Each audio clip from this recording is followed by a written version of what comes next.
నెలకి 50,000 నుండి 60,000 ఆదాయం రన్ టైలర్ యాప్లో ఆర్డర్ కంప్లీట్ చేసి పేమెంట్ పొందండి.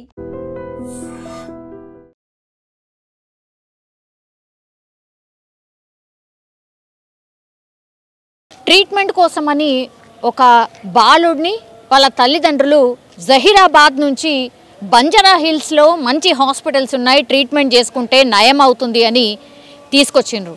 ఆయనకు వచ్చింది ఏమీ లేదు, పాపం కాలికి చిన్న గాయమైంది. సో పస్ ఫామ్ అయితే కదా మామూలుగా చిన్నపిల్లలకి కొంత గడ్డలు అవ్వడం, ఆ తర్వాత పస్ ఫామ్ అవ్వడం ఇదంతా కూడా వెరీ కామన్.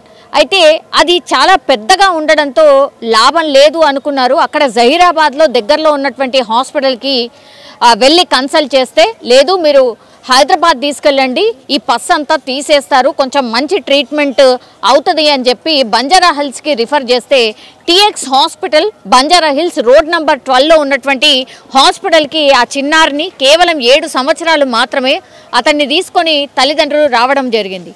ఇప్పుడు 3-4 నెలల నుంచి కూడా ఆ కాల్కి అయితే ట్రీట్మెంట్ జరుగుతోంది. అంటే పస్ ఫామ్ కాకుండా ఉండడానికి ఆయనకు ట్రీట్మెంట్ తీసుకుంటున్నారు. అందులో భాగంగానే ఎవ్రీ మంత్ విజిటింగ్ అనేది జరుగుతూ ఉంటుంది. అయితే మొన్న ఫ్రైడే రోజు కూడా ఇంకా కొంచెం పెయిన్ ఉంది అంటున్నాడు, గాయమైంది అతనికి, కాబట్టి కొంచెం చూడండి అని అంటే డాక్టర్స్ అక్కడ ఉన్నటువంటి డాక్టర్స్ చూసి కొంచెం గాయం ఇంకొంచెం పెద్దగా ఉంది, దీన్ని కొంచెం ఆపరేషన్ చేసి తీసేయాల్సి వస్తుంది అని తల్లిదండ్రులని కన్విన్స్ చేయడం. మరి ఎంత అవుతుంది ఏంటి, ఖర్చు ఎంత అవుతుంది అని అంటే కేవలం 25,000 అవుతుంది, అంతకంటే ఎక్కువ ఏం కాదు అన్నటువంటి మాట చెప్పిండ్రు. వాళ్ళకు కూడా తెలుసు బంజారా హిల్స్లో ఉన్నటువంటి హాస్పిటల్ ఆషామాషిగా ఈ ప్రైవేట్ హాస్పిటల్స్లో ట్రీట్మెంట్ అంత ఈజీ కాదు అన్నటువంటి విషయం తెలుసు. కాబట్టే వాళ్ళు కూడా డాక్టర్స్ దగ్గర ఒక భరోసా తీసుకున్నారు. అసలు ఏమైంది, ఈ కాల్కి ఇన్ఫెక్షన్ ఇంకా కూడా తగ్గుతలేదు కాబట్టి చిన్నగా మనం ఆపరేషన్ చేద్దాం, మొత్తం తీసేస్తే పూర్తి స్థాయిలో ఇంకా అంటే మీ బాబుకి సంబంధించిన గాయం మొత్తం అయిపోతుంది, వెళ్ళిపోతుంది, ఆర్ గాయం మానిపోతుంది అన్నటువంటి మాట చెప్పడంతో వాళ్ళు ఆపరేషన్కి సిద్ధమైనరు. అట్లనే హాస్పిటల్లో మొన్న ఫ్రైడే ఈవెన్ అతనికి ఆపరేషన్ కూడా చేసిండ్రు. చేసిన తర్వాత ఆయనను డైరెక్ట్ ఆపరేషన్ చేసిన తర్వాత తల్లిదండ్రులకు ఎవరికి చూపించలేదు, జస్ట్ ఆపరేషన్ కాగానే చూపించారు. ఆ తర్వాత ఐసీయూలో అంటే ఫుల్లీ కేర్డ్ యూనిట్లో పెట్టడం జరిగింది. ఆ తర్వాత దూరం నుంచి మాత్రమే చూసిండ్రు. కానీ సండే మనకు తెలుసు పెద్దగా హ్యాపెనింగ్ ఏముండదు, పేషెంట్స్ ఏం రారు, ఇన్ పేషెంట్స్ ఉంటారు అంతే, అవుట్ పేషెంట్స్ ఎవరు రారు, అండ్ డాక్టర్స్ విజిట్ కూడా పెద్దగా ఏముండదు అని అందరికీ తెలిసిందే. అట్లనే సండే రోజు కూడా ఆ అబ్బాయి దగ్గరికి వెళ్ళినటువంటి తల్లిదండ్రులు అసలు ఒకసారి చూడండి, ఆ కాలు మొత్తము బ్లూ కలర్లో మారిపోతుంది, బ్లడ్ సర్క్యులేషన్ లేదనుకుంటా, మా బాబుకి ఇంకా పెయిన్ తగ్గలేదు, చూడండి మీరు ఒకసారి డాక్టర్కి చెప్పండి, ఇన్ఫర్మేషన్ ఇవ్వండి అంటే కూడా నర్సు ఏం కాదు అని చెప్పి అప్పటి వరకు మేనేజ్ చేస్తూ వచ్చింది. తీరా చూస్తే రాత్రి అయ్యేసరికి మొత్తం కాలంతా కూడా అంటే కింది పార్ట్ మోకాల కింది నుంచి కింది వరకు కూడా పూర్తిగా బ్లూ కలర్లో అయిపోయింది. ఇంకా ఆందోళన వ్యక్తం చేసిండ్రు. డైరెక్ట్ వీళ్ళే డాక్టర్కి కాల్ చేయడం, ఆ తర్వాత డాక్టర్ ఒక్కసారి పిక్ పెట్టండి అని అంటే డాక్టరే షాక్ అయిపోయిన పరిస్థితి.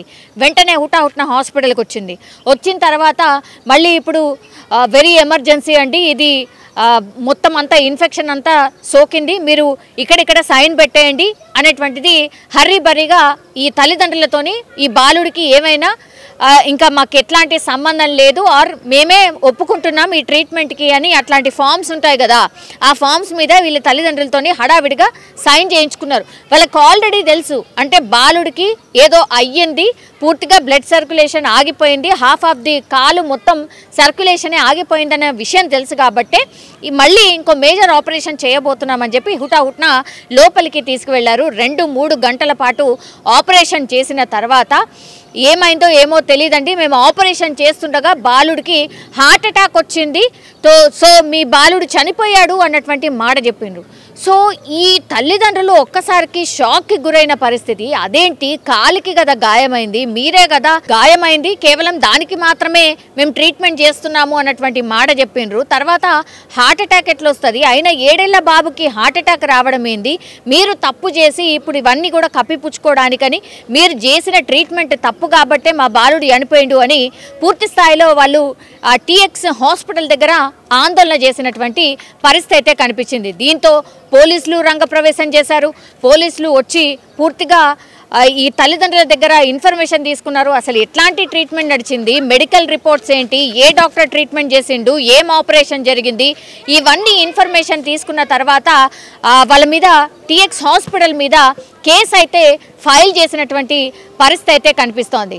సో ఇప్పుడంతా ఈ ఇన్సిడెంట్ చూసినప్పుడు అసలు హాస్పిటల్స్ ఎంతవరకు సేఫ్ ఉన్నాయి, నిజంగా మన ప్రభుత్వ వైద్య అధికారులు అసలు ఏం హాస్పిటల్లో ఏం ట్రీట్మెంట్ నడుస్తుంది, పేషెంట్లు చనిపోతున్నారు, చిన్న బాలుడు చనిపోయిండు, ఆ ఇన్సిడెంట్లో ఏం జరిగింది ఏంటి అనేది కనుక్కునే ప్రయత్నం చేయండి అని అంటూ కూడా పూర్తి స్థాయిలో వీళ్ళు అంటే హాస్పిటల్కి సంబంధించిన యాజమాన్యం మీద పోలీసులకు ఫిర్యాదు చేయడం, ఆ తర్వాత ఈ యాజమాన్యం కూడా ఏం జరిగింది, ఏం ట్రీట్మెంట్ ఇచ్చిండ్రు, ఏంటి మెడికల్ రిపోర్ట్స్ ఏంటి, ఈ బాలుడి పరిస్థితి ఏంటి, ఆయనకి ఏం ట్రీట్మెంట్ నడిచింది, ఈ ఇన్ఫర్మేషన్ పూర్తిగా పోలీసులకు కూడా అందించడం జరిగింది. సో వీళ్ళ మీద అయితే టీఎక్స్ హాస్పిటల్ మీద కేసు అయితే ఫైల్ చేసిండ్రు. ఇప్పుడు విచారణ చేస్తున్నటువంటి సందర్భం అయితే కనిపిస్తోంది. దీని మీద వైద్య శాఖ కూడా స్పందించే అవకాశం అయితే కనిపిస్తున్నట్టుగా చెప్తున్నారు. ఎందుకంటే చిన్న బాలుడు ఆయనకు మీరు చేసినటువంటి అంటే హాస్పిటల్ యాజమాన్యం చేసినటువంటి మిస్టేక్తోనే బాలుడు చనిపోతే హార్ట్ అటాక్ అని ఏదో 7 ఏళ్ల బాబుకి అసలు హార్ట్ అటాక్ ఎట్లా వస్తుంది? సో ఏదో చెప్పాలి కదా అని చెప్పి ఇప్పుడు బాలుడు చనిపోయాడు కాబట్టి వాళ్ళ మీద రాకుండా ఉండడానికని ఏదో అన్నెసెసరీ రీజన్ చెప్పినట్టుగా అక్కడ వాళ్ళు కూడా ఆరోపిస్తున్న పరిస్థితి కనిపిస్తోంది. పాపం ఈ పేషెంట్కి సంబంధించిన కుటుంబ సభ్యులు రోధిస్తూ ఉన్నారు. మా బాలుడికి ఏదో చిన్నగా గాయమైంది, పస్ ఫామ్ అయింది, అది తీస్తారు అని అంటే సరే అది ఇంకా తగ్గట్లేదు, ఇన్ఫెక్షన్ అయిందంటే చిన్న ఆపరేషన్ అని చెప్పి ఇప్పుడు అసలు బాబు ప్రాణమే తీశారు, ఇట్లాంటి హాస్పిటల్స్ మీద చర్యలు తీసుకోండి అంటూ రోధిస్తున్న సిచ్యువేషన్ అయితే కనిపిస్తోంది. నిజంగా ప్రస్తుతం ఉన్నటువంటి సమాజం దేనికి ప్రయారిటీ ఇస్తుంది?